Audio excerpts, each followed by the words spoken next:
নেত্রকোনার পূর্বধলায় একটি মৎস্য খামারের ফিশারিতে বিষাক্ত গ্যাসের ট্যাবলেট প্রয়োগ করে প্রায় সব মাছ মেরে ফেলার অভিযোগ উঠেছে।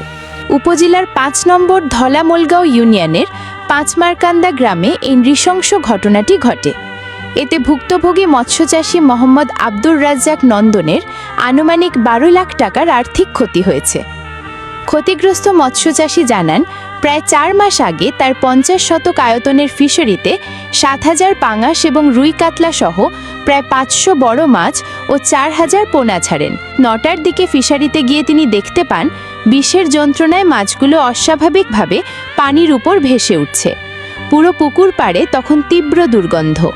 পরে সেখানে অনুসন্ধানে বিষাক্ত গ্যাস ছড়ানোর কাজে ব্যবহৃত ২টি ট্যাবলেট পড়ে থাকতে দেখা যায়। এই বিষ প্রয়োগে ৭০০ থেকে ৮০০ গ্রাম ওজনের ৭,০০০ পাঙাশ, ১ কেজি ওজনের ৫০০টি রুই কাতলা এবং হাজার হাজার পোনা মাছ মারা গেছে। মাছের সঙ্গে এমন শত্রুতায় এক রাতের ব্যবধানে নিঃস্ব হয়ে পড়েছেন এই খামারি। ৮টার দিক দিয়ে আমি বাড়িতে আসি বাজার থেকে।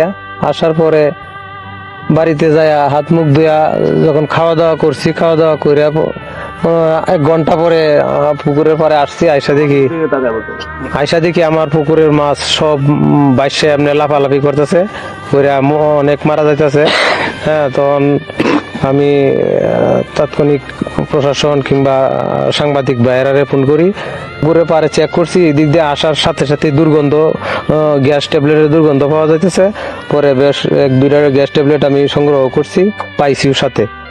তদন্ত করে এটার একটা ব্যবস্থা করেন। আমরা এলা যখন খুঁজ পাইছি তখন অনির ভাইয়ে আমাকে মোবাইল করছে। মোবাইল করলে আমি সালাম আলি দিছি, দিয়া কইছি কি চাচা করলেই কইছে চাচা আমি তাড়াতাড়ি উঠে যান, আমার পুষ্করিণীর মাছটি এই মরে যাইতেছে। কি ব্যাপার গেতে কইছনে কিতা ভালো হয়েছে পুষ্করিণী। পরে আয় দেখছি যে মাছ দাফাইতেছে আর এই যে বাঁচতেছে মরিয়া। সংবাদ পেয়ে পূর্বধলা থানা পুলিশের একটি দল দ্রুত ঘটনাস্থল পরিদর্শন করেছে। পুলিশ ঘটনাস্থল থেকে বিষাক্ত ট্যাবলেটের প্রমাণ সহ বিভিন্ন আলামত সংগ্রহ করেছে এবং ঘটনার প্রাথমিক তদন্ত শুরু করেছে। মাছের সঙ্গে এমন জঘন্য শত্রুতা ও অপরাধের তীব্র নিন্দা জানিয়ে ভুক্তভোগী মৎস্যচাষী স্থানীয় প্রশাসন ও আইন শৃঙ্খলা বাহিনীর কাছে সুষ্ঠু তদন্তের মাধ্যমে জড়িতদের দ্রুত গ্রেফতার এবং দৃষ্টান্তমূলক শাস্তির দাবি জানিয়েছেন।